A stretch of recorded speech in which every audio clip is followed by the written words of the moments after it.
자, 지금 하나님께서 이 말씀은 지금 누구에 대한 말씀이에요? 누구의 죄에 대한 말씀이라고요? 이방인들. 이제 이걸 알고 설교를 들으셔야 돼요. 믿지 않는 하나님을 떠난 이방인들의 죄에 대해서 이제 마지막 32절까지 말씀을 합니다. 동성애가 발생하는 원인에 대해서 아직까지 정확하게 밝혀진 사실은 없습니다. 다만 유전적, 그 다음에 호르몬, 뇌구조, 그리고 사회적인 환경 등 다양하고 복잡함으로 이제 작용하여 발생하는 것으로 추정만 할 뿐입니다. 그런데 그 에릭슨이라고 하는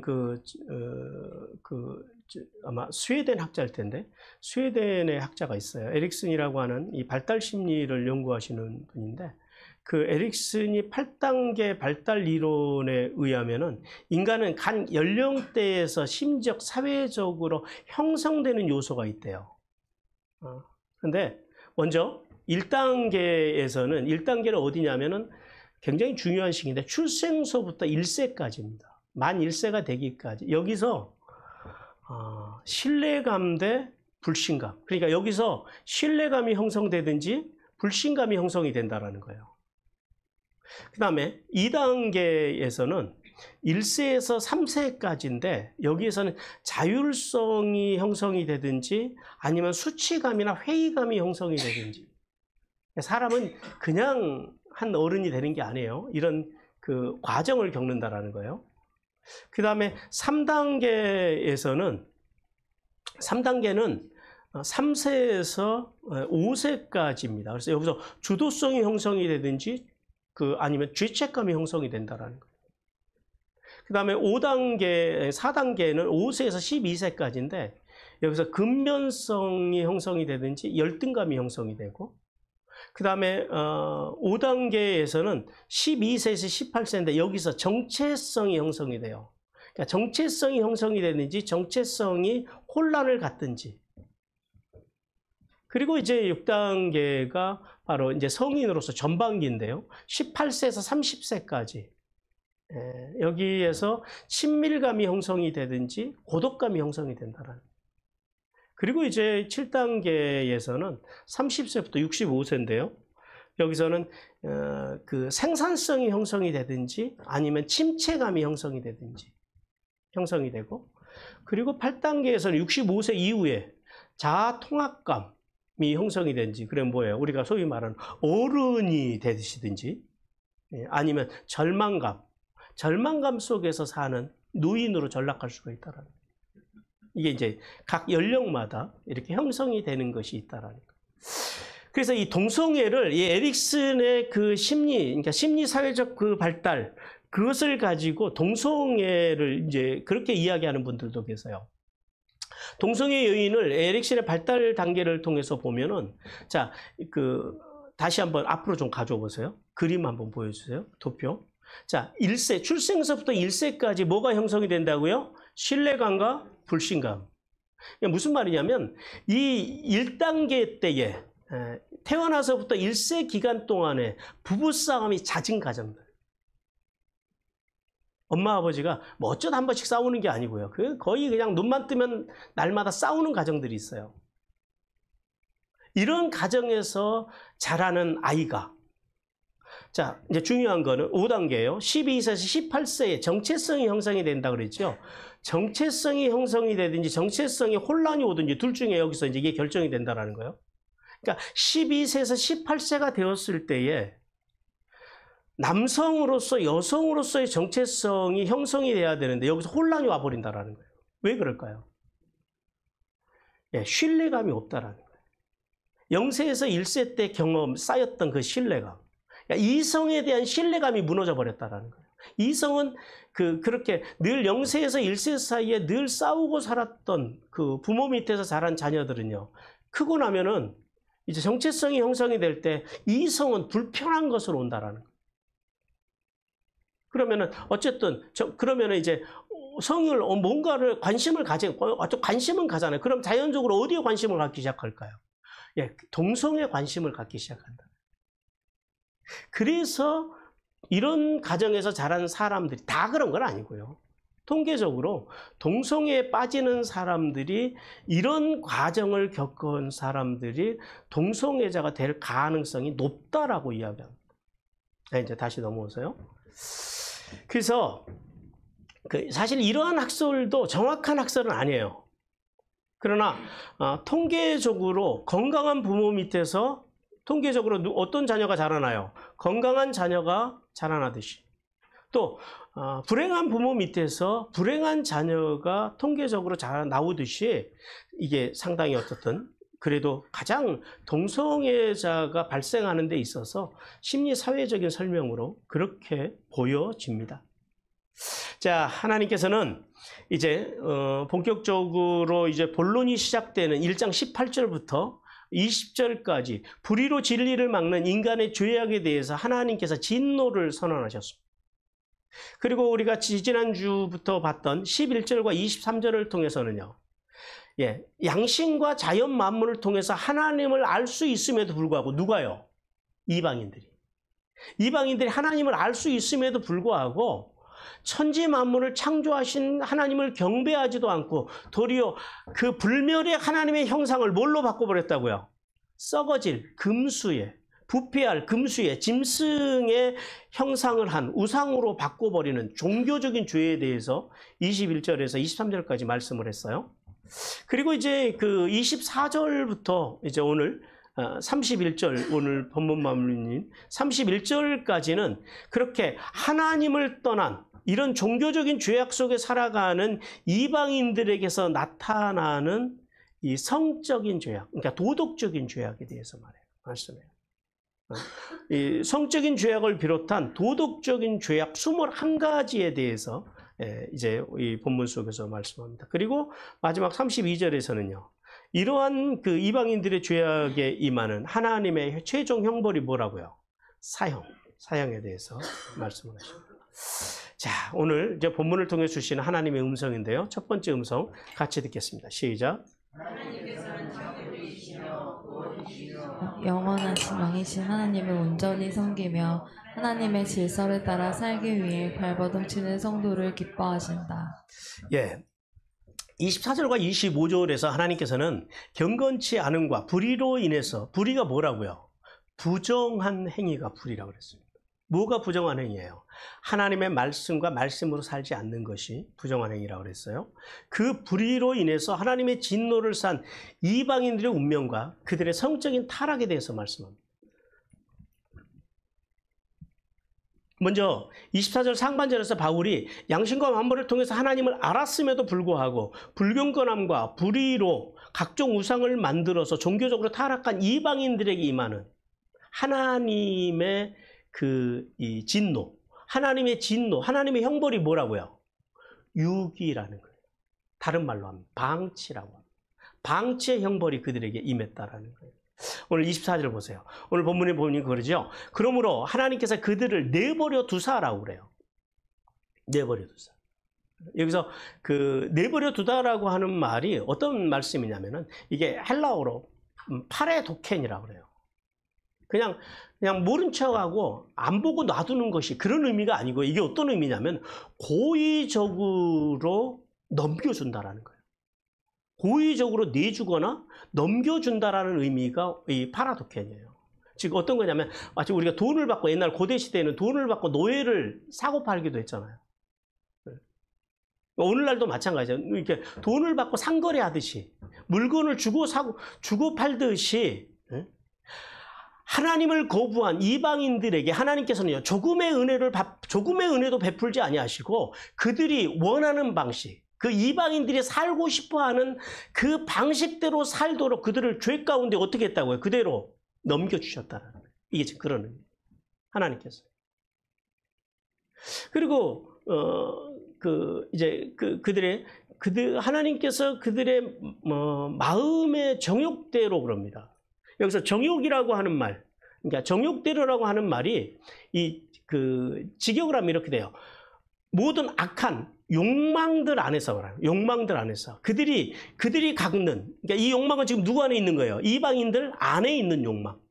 그 욕망들 안에서라는 의미예요. 그러니까 이 말씀을 통해서 바울은 하나님께서 의도적으로 하나님을 의도적으로 거부하는 그 이방인들, 그들을 하나님께서 법률적이고 윤리적으로 금지된 쾌락에 대한 그들의 격렬한 열망, 그 열망 안에다가 저들을 어떻게 하셨다고요? 고의로 넘겨주셨더라. 그러니까 그들을 어떻게 하셨다는 거예요? 정확하게 말하면 방치하셨더라. 근데 그 욕망은 어떤 욕망이래요? 더러운 욕망이에요. 더러운 욕망. 이 더럽다라고 하는 것은 육체적으로, 그 다음에 도덕적으로, 제의적으로, 신앙적으로 불결한 것을 의미해요. 즉 하나님께서는 이방인들의 대표적인 범죄가 뭐예요? 하나님을 떠난 자들의 우상 숭배와 함께 같이 행하여지는 도덕적인 부패와 또 더 나아가서는 도덕적으로 부패한 사람들에게서 이제 본격적으로 드러나기 시작하는 죄가 뭐냐면 성적인 타락을 의미해요. 그것을 성경에서는 더러움이라고 합니다. 우상 숭배와 도덕적인 부패와 그 도덕적인 부패로 나타나는 성적인 타락. 이것이 하나님이 보시는 더러움이라는 거예요. 자, 그리고 24절 하반절과 25절에서 바울은 이방인들을 향한 하나님의 그 유기와 방치와 그리고 성적인 타락하는 원인에 대해서 말씀을 해요. 25절 보시기 바랍니다. 오늘 25절 보면 이는 그들이 하나님의 진리를 뭘로 바꿨대요? 거짓된 것으로 바꿔요. 그래서 그들이 하나님의 유기와 그 유기로 인한 성적인 타락으로 그들이 이제 그런 형벌을 받게 되었다라는 거예요. 자, 먼저 우리가 오늘 24절을 먼저 보시면은요, 욕되게 하셨으니 그럽니다. 그들의 몸을 서로 욕되게 했다라는 게 이게 어떤 의미냐면은 욕되게 했다라는 게 어떤 사람에게서 명예와 존경을 박탈했다라는 거예요. 무슨 말씀이냐면, 자, 하나님을 떠난 인간. 원래 인간은 누구의 형상으로 지어졌어요? 하나님의 형상으로 지어졌어요. 하나님의 모습으로, 하나님다움, 인간다움이 있었다라는 거예요. 그런데 하나님을 떠난 인간들이 그들의 몸을 서로 욕되게 했다라는 거예요. 뭐예요? 성적 타락에 유기하심으로써 그들이 성적 타락에 방치됨으로 인하여서 어떤 모습을 갖게 되냐면 하나님다움이 없어지고 만물의 영장인 인간으로서 주어진 그 존경과 그 다음에 명예가 어떻게 됐다고요? 격화되었다라는 거예요. 격화되어진 상태로 하나님께서 어떻게 하셨다고요? 그들을 방치하셨다라는 거예요. 그러니까 한마디로 말해서 인간들이요, 지가 하고 싶은 대로 살도록 그냥 하나님께서 내버려 두셨다라는 거예요. 그럼 당장은 좋겠어요? 나쁘겠어요? 네, 당장은 좋지요. 엄청 좋지요. 근데 나중에는 어떻게 돼요? 네. 자, 왜 하나님께서 그럼 그들을 그 방치해 두셨느냐? 하나님께서는 하나님을 떠난 이방인들을 방치하실 수밖에 없는 게 하나님의 진리를 거부했다라는 거예요. 거부한 걸 더 넘어가서 그들이 하나님의 진리를요, 거짓으로 바꿔버렸다라는 거예요. 그리고 창조주보다 피조물을 더 예배하고 섬겼기 때문이라고 그래요. 자, 인간 가운데 가장 먼저 들어온 죄가 뭐라고요? 거짓말. 어디에서요? 에덴 동산에서. 뱀이 하와에게 거짓말 하잖아요. 이게 인간에게 처음 들어온 거짓말이에요. 그리고 요한계시록에서 마지막에 인간이 천국에 들어갈 수 없는, 심판받을 수밖에 없는 죄의 목록의 맨 끝에 있는 그 죄가 뭐라고요? 네, 거짓말이에요. 아마 그게 요한계시록 21장 15절인가 나올 거예요. 거짓말이에요. 근데 우리는 거짓말이 얼마나 무서운 죄인지를 몰라요. 그래서 우리는 거짓말을 급하면 그냥 너무 쉽게 해요. 근데 여러분, 다른 죄는 회개하기가 쉽잖아요. 예를 들어서 누가 뭐 싸웠어요. 폭력이에요. 그럼 가서 아이고 내가 때린 거 미안해 하면은 이게 그냥 이렇게 끝나잖아요. 근데 거짓말이라고 하는 것은 어때요? 마음의 양심에 찔리고 그 다음에 또 다음 말을 할 때는 또 더 거짓말이 어떻게 돼요? 더 큰 거짓말을 해야 되고 더 거짓말. 그러니까 이게 거짓말이라고 하는 것은 이게 늪과 같아요. 한 번 빠지면 헤어날 수가 없다는. 그러니까 할 수 있으면 절대 우리가 하지 말아야 될 것이 뭐라고요? 거짓말. 많은 죄의 목록 가운데서도 특히 거짓말은 하지 말아야 돼요. 그래서 하나님께서는 정직한 자를 기뻐하십니다. 정직한 자. 자, 그러면은 여기서 이방인들이 진리를 거짓된 것으로 바꾸었다 그러는데, 진리라고 하는 게 뭐예요? 진실. 예, 숨겨짐이 없는 것. 즉, 여기서 본문에서 하나님의 진리라고 그러죠. 하나님의 진리라고 하는 그 헬라어를 보면 텐 알레테이안 테데우라고 그래요. 이게 무슨 말이냐면 직역하면 이렇게 돼요. 그 하나님의 그 진리예요. 무슨 말이에요? 하나님과 진리가 어떻다고요? 동격이라는 거예요. 하나님께 속한 진리가 아니라 하나님이 진리시고 진리가 하나님이라. 지금 이 말씀이에요. 근데 이게 이제 그 우리 성경에서는 번역을 우리가 그 하나님의 진리 이렇게 번역을 해놓으니까 마치 하나님께 속한 진리 이렇게 해석을 하는데 그게 아니고요. 그 하나님과 그 진리. 그러니까 강조하는 거죠. 강조. 하나님의 진리. 그 동격을 통하여서 하나님이 진리시고 진리가 누구라고요? 하나님이시라는 사실을 정확하게 말씀하고 있다. 그런데 그 진리를 뭘로 바꿨대요? 거짓된 것으로 바꿨다라는. 이게 뭐예요? 교환했다라는 거예요. 물건 교환하듯이. 모르고 바꾼 것이 아니라 이건 뭐예요? 알면서 어긋어긋 바꾸면서 나가는 거예요. 이게 이방인들의 모습입니다. 따라서 그들이 하나님의 진리를 거짓으로 바꾸어서 피조물을 조물주보다 더 경배했다라고 하는 이 말씀은 이방인들이 구원의 진리이신 하나님을 대신해서 자신들이 만든 우상이 마치 사람에게 구원을 주는 것처럼 전파해서 진리이신 하나님을 도리어 어떻게 만들어버렸다고요? 거짓된 것으로 바꾸어버리는. 그리고 그 창조주보다 피조물을 경배하는 우상 숭배의 죄악을 저질렀다라고 말씀합니다. 그래서 오늘 25장 마지막에서 사도 바울이요. 그 주님이 누구신지를 정확하게 이야기해요. 뭐라 그래요? 주는 곧 영원히 찬송할 이시로다 그럽니다. 자, 이방인들이 거짓된 것으로 바꿔버리신 그 하나님, 그분이 영원이라는 건 뭐야? 한순간도 빠짐없이 계속적으로 뭘 받으실 분이라고요? 찬송. 우리의 찬송과 우리의 예배를 받으시기에 합당하신 분이라고 고백해요. 그리고 나서 사도 바울이 뭘로 방점을 찍어요? 아멘 하고 방점을 찍어요. 무슨 말이에요? 그것은 확실한 거라는 거예요. 그것은. 성도 여러분, 이 본문을 통해서 하나님께서는 우리에게 이렇게 교훈하십니다. 하나님의 교훈 같이 듣겠습니다. 시작. 인간의 가장 큰 비극은 하나님의 유기이다.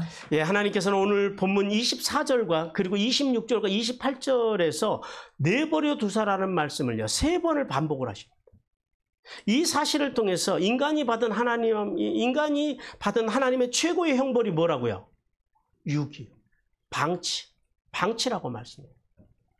하나님께서는 세상을 창조하신 후 모든 인간의 역사와 함께하기를 원하셨습니다. 그러나 타락한 인간은 하나님의 관심을 싫어하여서 스스로 하나님을 떠나버리고 말았습니다. 그리고 만물과 그리고 양심을 통해서 하나님을 알았지만 누가요? 이방인들이. 안 믿는 사람들도 누구나 하나님을 알게 되어 있다는 거예요. 하나님을 알았지만 그들이 하나님께 뭘 돌리지 않아요? 영광을 돌리지도 않고 또 더 나아가서 하나님께 감사를 돌리지도 않고 불멸의 영원하신 하나님의 형상을 뭘로 바꿔버렸다고요? 썩어질, 부패할 사람과 짐승의 형상을 닮은 우상으로 바꿔버리는 죄악을 저질렀다는 거예요. 그래서 인간에게 하나님의 저주가 내리죠. 5단계의 저주가 내린다 그러죠. 첫 번째 저주는 뭐예요? 신체적, 정신적인 저주가 내려요. 마음이 번잡하고 마음이 괴로우면 내가 하나님께로 쉬우고 돌아갈 것이 없는가 하고 빨리 돌이키세요. 그 다음에 그 가뭄과 흉작의 저주, 내 경제적인 저주가 와요. 그리고 3단계는 들짐승의 저주가 와요. 뭐예요? 사회적인, 환경적인 저주가 와요. 그리고 4단계 저주가 뭐라고요? 전쟁의 저주. 그리고 5단계는요. 황폐함과 흩어짐의 저주. 자, 하나님께서는 이렇게 사랑하는 인간들에게, 그렇게 하나님을 떠나서 살아가는 인간들에게 이렇게 저주를 내리시면 뭐예요? 왜 저주를 내리신다고요? 심판으로서 저주를 내리신다고요? 아니요. 뭘 위해서요? 돌아오라고 하는 하나님의 사랑의 사인이라는 거예요. 그런데요, 인간들은 자유라는 이름으로 하나님께 돌아오기를 거절하고 도리어 음란과 부정과 거짓과 기만 속에서 살아가다가 결국 어떤 하나님의 형벌을 맞이하게 됐다고요? 유기. 유기라고 하는 비극적인 형벌을 맞이하게 되었다라고 성경은 말씀합니다. 우리 잠언 1장 24절부터 26절까지 같이 읽습니다. 시작. 내가 불렀으나 너희가 듣기 싫어하였고 내가 손을 폈으나 돌아보는 자가 없었고 도리어 나의 모든 교훈을 멸시하며 나의 책망을 받지 아니하였은즉 너희가 재앙을 만날 때에 내가 웃을 것이며 너희에게 두려움이 임할 때에 내가 비웃으리라. 유기를 당한, 유기의 형벌을 받은 사람들을 대하는 하나님의 모습. 하나님께서는 하나님을 알되 불경건과 불의에 빠져 살아가는 인간들에게 커다란 소리로 오늘 잠언에 보니까 하나님께서 부르셨다 그래요. 내가 불렀으나 그러죠. 이게 그냥 조용히 야 누구야 하고 부른 것이 아니라 하나님께서 누구야 그리고 크게 부르셨다는 거예요. 그러나 그 부름을 들은 이방인들은요, 즉각적으로 그리고 단호하게 하나님을 거부했다라고 말씀해요. 그리고 하나님께서 권능의 손을 펴셨어요. 하나님의 권능의 손이 우리 가운데 가장 확실하게 펴진 사건이 어떤 사건이에요? 십자가의 사건. 구약에서도 여러 선지자를 통해서 하나님의 권능의 손을 펴셨지만은 신약에서 독생자 아들 예수 그리스도를 보내심으로 우리에게 권능의 손을 폈지만은 사람들이요, 그 권능의 손길에 관심이 있었어요, 없었어요? 대부분의 사람들은 관심도 없었다는 거예요. 도리어 그 권능의 손에도 불구하고 이방인들은요, 하나님의 말씀을 무시하고 하나님의 징계조차도 원하지 아니하였다라고 말씀합니다. 그 결과로 임한 것이 뭐라고요? 그 결과로 임한 하나님의 징계가 유기라는 거예요. 유기. 자, 그 유기의 형벌에 빠져 있는 그 인간들. 그 결과로 하나님께서는 그들에게 그 하나님을 떠난 이방인들이 혹독한 재난을 만나도 그리고 감당할 수 없는 공포가 그들에게 임했을 때도 하나님께서 어떻게 하셨다고요? 유기에 빠져 있는 이방인들에게 구원의 손길을 내밀지 아니하시고 그들이 돌아오기까지 하나님께서는 철저하게 뭐 하셨다고요? 무관심하셨다. 방치하셨다. 그들 정욕 가운데 내버려 두셨다라는 거예요. 그러므로 우리가 죄를 지어도, 우리가 말씀과 말씀의 정신으로 안 살아도 내 인생에서 아무 일이 일어나지 않는 것, 여러분 그게 별로 좋은 일이 아니에요. 하나님을 떠나서 하나님을 배반하고 주님의 몸인 교회를 생채기 내고 배역하고 반역하는 사람들에게 아무 일이 일어나지 않는 것, 그것이 사실은 더 무서운 형벌이라는 사실을 깨닫기를 주님께서 원하십니다.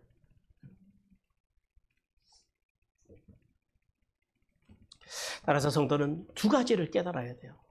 하나는 하나님을 떠난 악인들의 일시적인 번영을 부러워하지 말아야 됩니다. 왜냐하면 그들이 자기의 마음대로 악을 행하고 살면 당장은 좋겠어요? 나쁘겠어요? 당장은 좋지요. 그러니까 자유롭게 막 살아가는 모습을 보는 또 우리 입장에서는 좋아 보일 수도 있지요. 그러나 기억해야 할 것은 잠시 잘 되는 것 같지만 그들의 최후에 임할 것은 뭐라고요? 철저한 하나님의 파멸이라는 사실, 심판이라는 사실을 우리는 깨달아야 됩니다. 우리 욥기 20장 5절 같이 읽습니다. 시작.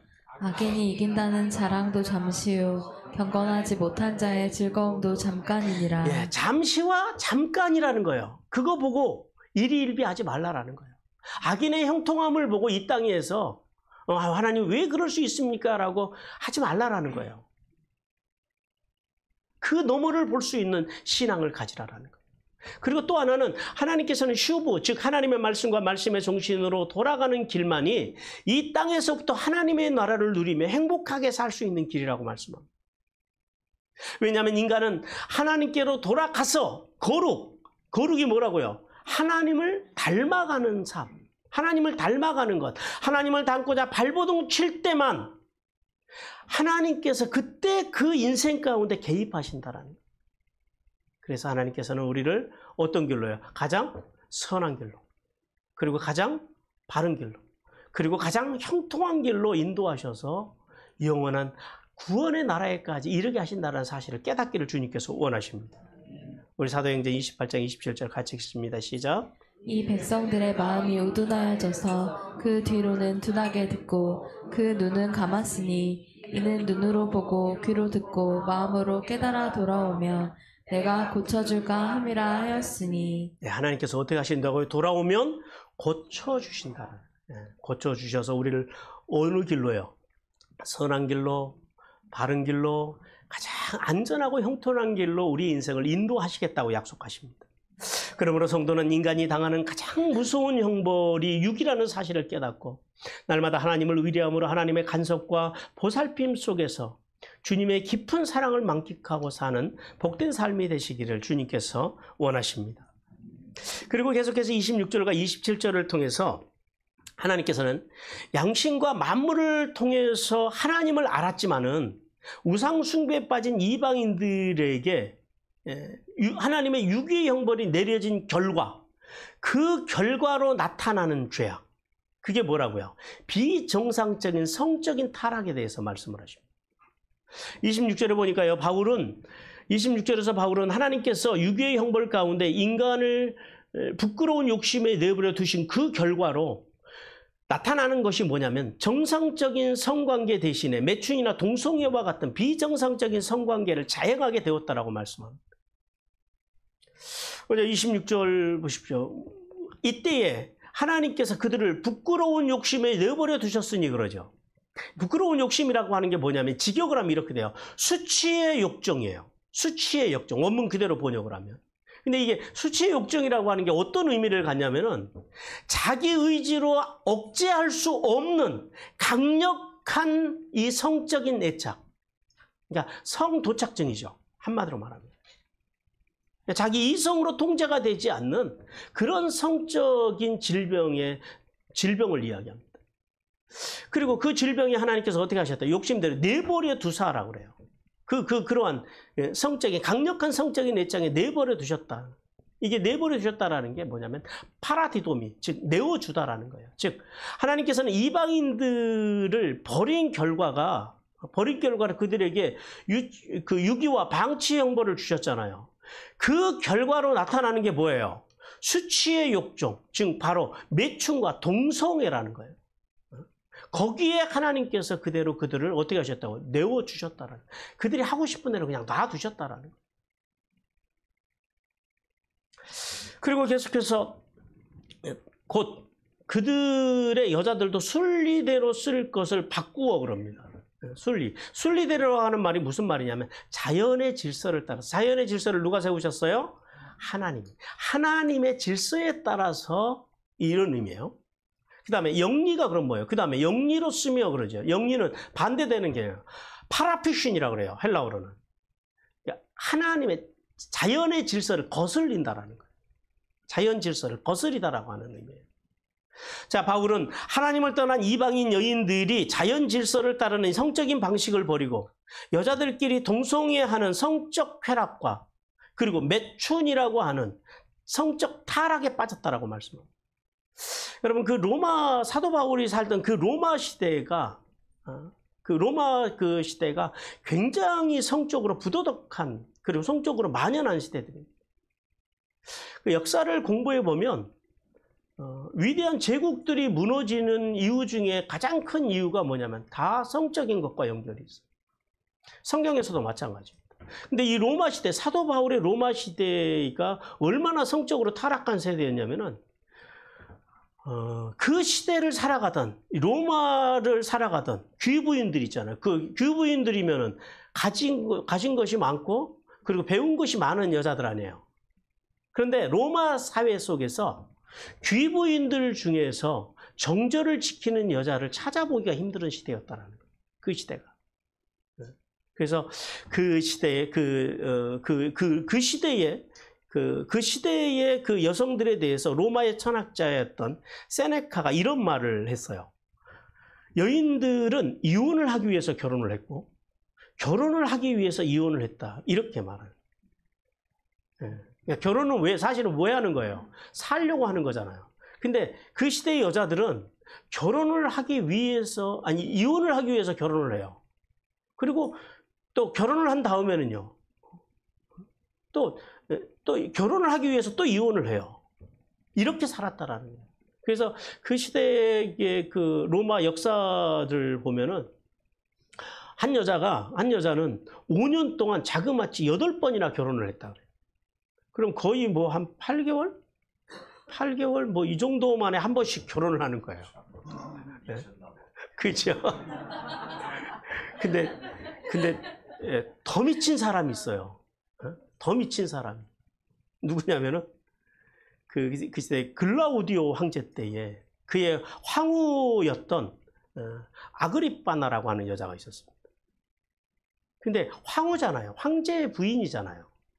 황후인데 그 황후가 뭘 하냐면은 매춘을 해요. 이 자신 안에 만족할 수 없는 욕정을 채우기 위해서 그녀가요, 수시로 그 황궁을 빠져나가서 그 로마의 매춘굴에 들어가서 밤새도록 매춘 행위를 했다고 해요. 황제. 그러니까 얼마나 그 사회가 성적으로 타락해 있었는지를 알게 합니다. 바울은 이렇던 하나님을 떠난 이방 여인들이 순리대로 오직 남편과만 성관계를 가져야 하는데 하나님의 방치의 형벌 속에서 마치 창녀와 같이 행동했을 뿐만 아니라 동성애까지 즐기는 비정상적인 성관계를 자행했다라고 말씀합니다. 그리고 이제 그 27절에서 바울은 남자들 사이에도 동성애가 만연했다라고 말씀을 해요. 오늘 27절 보십시오. 그와 같이 남자들도 그러죠. 이게 원문 그대로 충실하게 번역하면 그래요. 그리고 남자들도 그와 같은 방식으로, 여기서 그와 같은 방식이라고 하는 것은 누구의 방식이에요? 여자들과, 앞에서 말씀드렸던 26절에서 말씀한 여자들과 같은 방식으로 성적으로 그들도 타락했다는, 그러니까 여자들 못지않게 남자들도요, 성적으로 타락해 있었다는. 그래서 순리대로 여자 쓰기를 버리고, 여기서 순리대로 여자 쓰기를 버린다는 거예요. 자기 아내와의 어떤 그런 성적인 관계를 버리고 서로를 향하여, 동성애죠. 서로를 향하여서 음욕이 부릴 듯하며 그럽니다. 음욕이라고 하는 것은 뭐예요? 이성적으로 절체할 수 없는 욕망이에요. 그러니까 이성이 통제가 되지 않는 욕망. 근데 그 음욕이요, 부릴 듯이 했다라는 거예요. 이 직역을 하면 이렇게 돼요. 그들이 욕망 속에서 불태워져 갔다라는, 그러니까 불태워졌다라고 하는 게 좋은 의미도 있지만 여기서는요, 그들이 그 욕망 속에서 망가져 갔다라는 거예요. 인생이. 근데 망가져 가는지도 모르고 그 속에서 인생들을 살아갔다라는 거예요.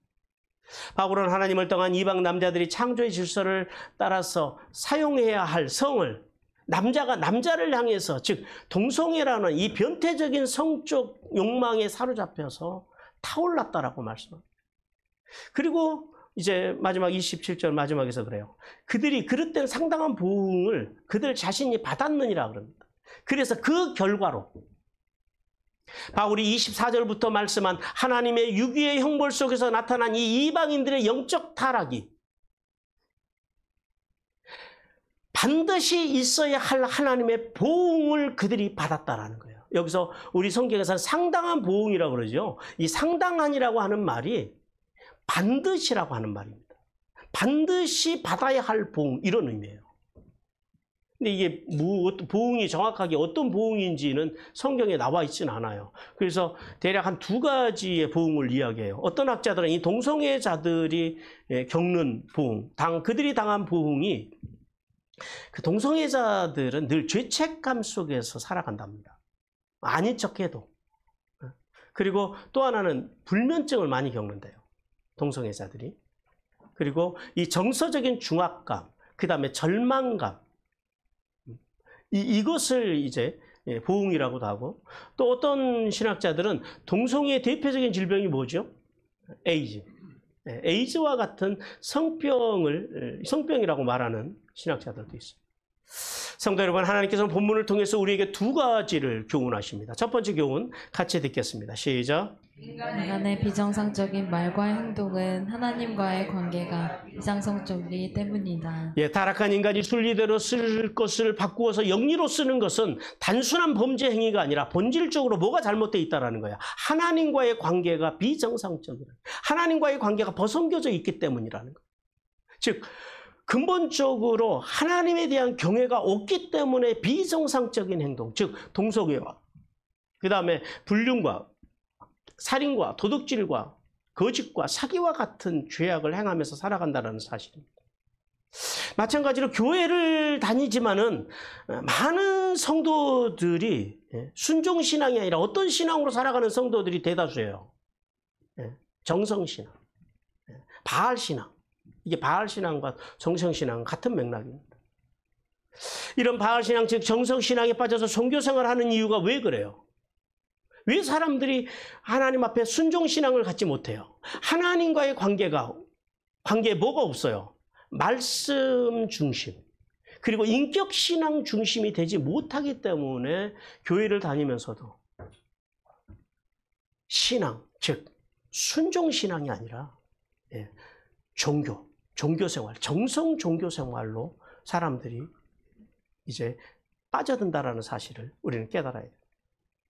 더 나아가서 또 교회를 다니면서도 사람들이요, 거짓과 기만과 분열을 일으키는 사람들이 있어요. 그들 역시도 마찬가지예요. 그들의 마음속에 뭐가 없는 거예요? 하나님에 대한 의식이 있으면 거짓과 기만을 할까요? 안 할까요? 안 하죠. 하나님을 하나님의 신앙으로 살아가면요, 누구와 같이 살게 돼요? 요셉과 같이 살게 돼요. 성실과 정직으로 살아가는 거예요. 그것이 그리스도인의 삶의 특징입니다.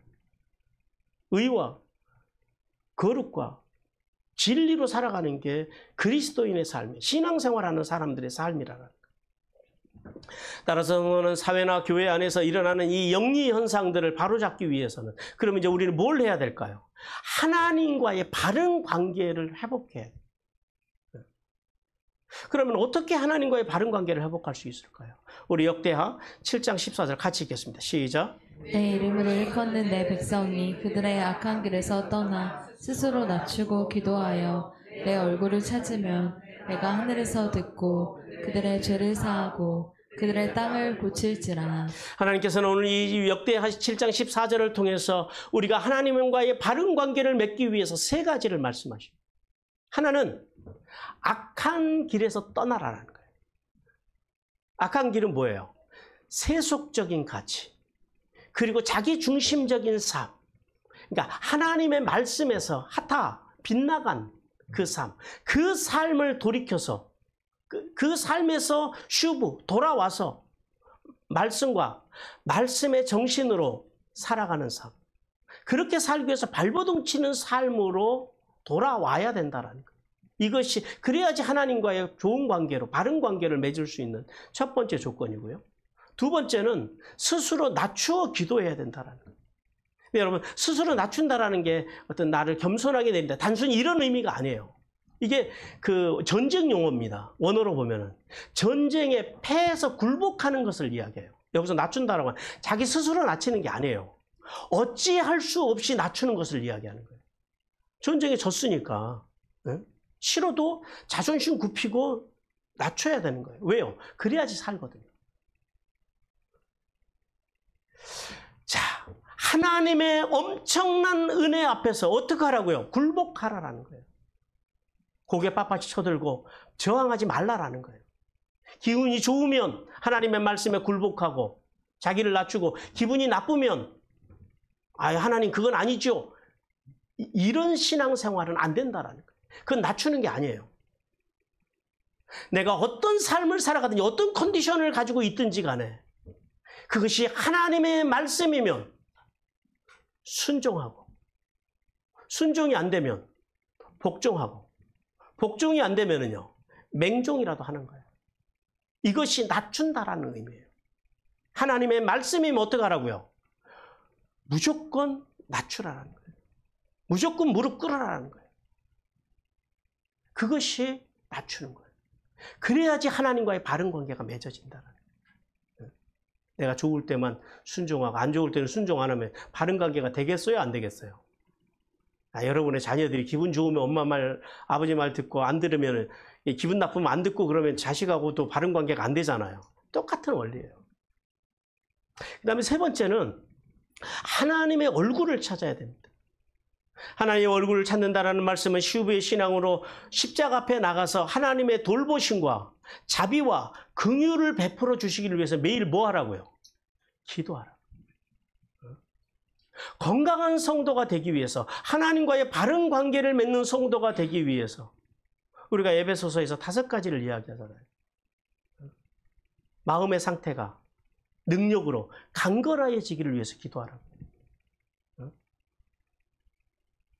그리고 우리가 의지적으로 믿음으로 살기로 기도하라는 거예요. 결단하고 기도하라는 거예요. 그 다음에 정서적인 상태가 사랑으로 넘쳐나기를 위해서 기도하라는 거예요. 그리고 네 번째가 지식으로, 지적으로 하나님의 말씀을 공부하기로 결단하면서 기도하라는 거예요. 지적으로. 그리고 마지막 5번째는요. 이 모든 4가지를 통해서 하나님의 충만함을 흘려보내기 위해서 기도하라는 거예요. 이것이 건강한 정도, 건강한 교회가 되는 기도라고 하나님께서 바울을 통해서 말씀하셨어요. 그래서 하나님을 찾는다라고 하는 그런 거예요. 즉 하나님께서는 우리가 철저한 회개와 말씀에 대한 복종과 자비를 구하는 기도로 하나님과의 바른 관계를 맺을 수 있다라고 말씀합니다.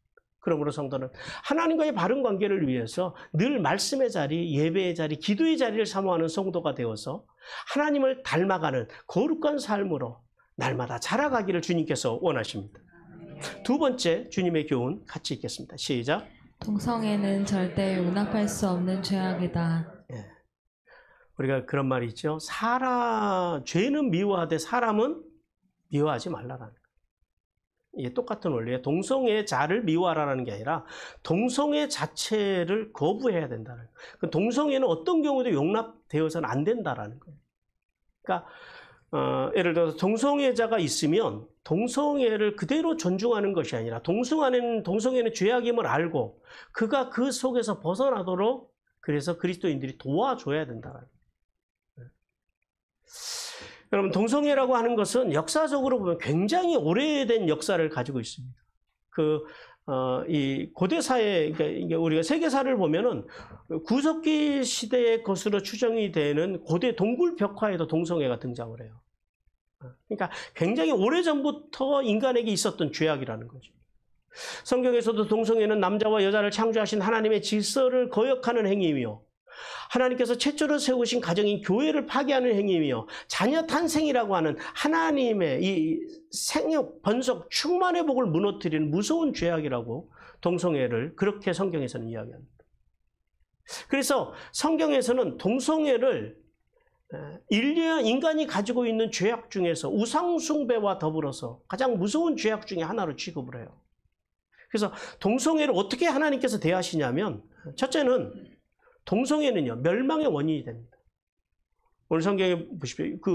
우리가 창세기 19장 14절 5절 같이 읽겠습니다. 시작. 그들이 눕기 전에 그 성 사람 곧 소돔 백성들이 노소를 막론하고 원근에서 다 모여 그 집을 에워싸고 롯을 부르고 그에게 이르되 오늘 밤에 내게 온 사람들이 어디 있느냐 이끌어내라 우리가 그들을 상관하리라. 이 소돔과 고모라에 있었던 사건. 소돔과 고모라가 왜 망했다고요? 동성애 때문에 망했다. 이 성적인 타락. 그리고 그 성경 거슬러 올라가 보면 노아의 시대에도 어떤 성경학자들은 노아의 시대에도 성적인 타락을 이야기해요. 동성애와 그리고 어떤 제국이 멸망할 때도 보면 어떤 나라가 멸망할 때 보면 그 속에 들어가 보면은 성적인 타락이 빠지는 게 없습니다. 성적인 타락은 사람을 망하게 한다라는 거예요. 그리고 둘째는 하나님께서는 이 동성애를 사형에 처할 만큼 극도로 혐오하는 죄악이라고 말씀하십니다. 레위기 20장 13절 같이 읽겠습니다. 시작. 누구든지 여인과 동침하듯 남자와 동침하면 둘 다 가증한 일을 행함인즉 반드시 죽일지니 자기의 피가 자기에게로 돌아가리라. 하나님께서 성경에 싫어하신다. 하나님께서 어떤 죄를 싫어하신다 그래요. 근데 3가지가 성경 원문에 보면 나와요. 하나는 사네라고 하는 단어인데 그냥 싫어하시는 거예요. 그냥 보통. 그 다음에 2번째는 토에바라고 하는 단어가 나옵니다. 토에바. 이게 뭐냐면 극도로 싫어하시는 거예요. 혐오하시는 거예요. 심각하게 혐오하시고 싫어하는 것을 토에바라고. 근데 여기서 하나님께서 사용하신 이 가증한 그러죠. 가증한 일. 이 가증하다라는 말이 뭐냐면 이게 토에바입니다. 하나님께서 극도로 싫어하시는 게 뭐라고요? 혐오하시는 게 동성애라는 거예요. 그리고 결정적으로 이게 중요해요. 동성애는 하나님의 나라를 유업으로 받지 못할 죄악입니다. 그래서 동성애에 빠진 사람들을 우리가 구원해야 돼요. 건져내야 돼요.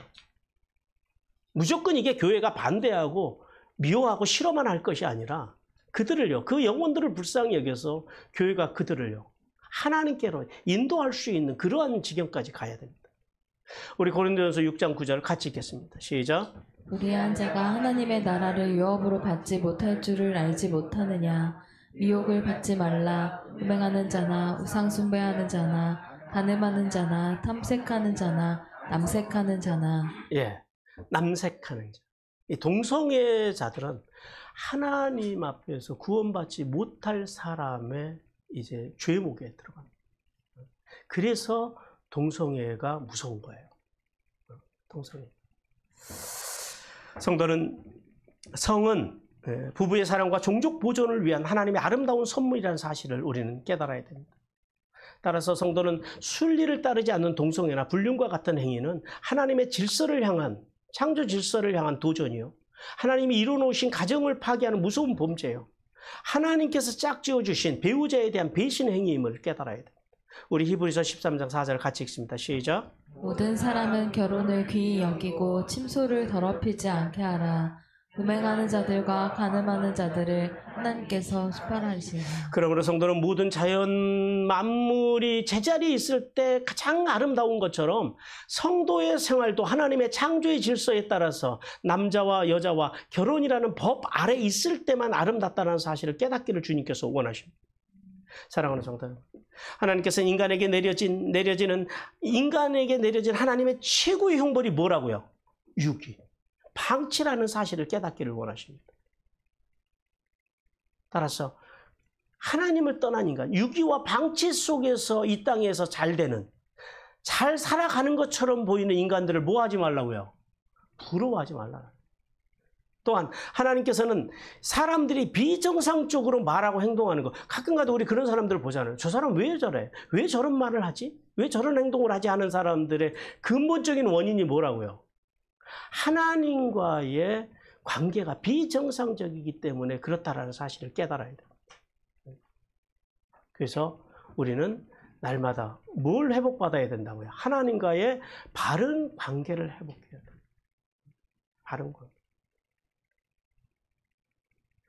더 나아가서 동성애는 하나님의 나라를 유업으로 받을 수 없는 무서운 죄임을 깨닫고 우리가 건강한 가정, 그리고 건강한 자녀들을 잘 길러내기 위해서는 뭘 해야 된다고요? 어디가 행복해야 돼요?